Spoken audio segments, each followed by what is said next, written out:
ስማኛ መሰው የሴት ልጅ መለኪያዋ ዶሮ ወጥ መቻሉ አይደለም። ዶሮ ጥንቅቅ አርጋ መስራቱ አይደለም። ወይም ደግሞ የዶሮን 12 ብልት ጥንቅቅ አርጋ ማውቀው አይደለም። ይሄን የሴትነት መለኪያ ነው ብለህ የምትቀበል ከሆነ ተሸውደሃል። ይኸውልህ ብራዘር፣ ዶሮ ወጥ መስራት አትችልም ወይም ደግሞ ስለ ዶሮ ምንነት አታውቅም። ግን ደግሞ በጣም መልካም ናት፣ ፈራ እግዚአብሔር አላት፣ ቤተሰቦቿን ተንከባካብ የምትዝናት፣ ለባሏ ታማኝ ናት፣ በጣም ጥሩ የምትባል ሚስት ናት።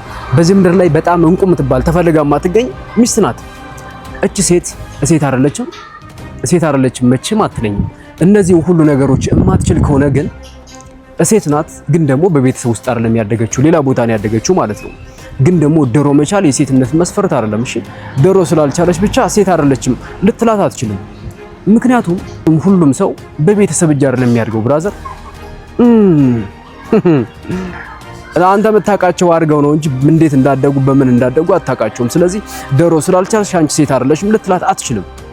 እንደዛ ማለት ደግሞ መብት የለህም። እሺ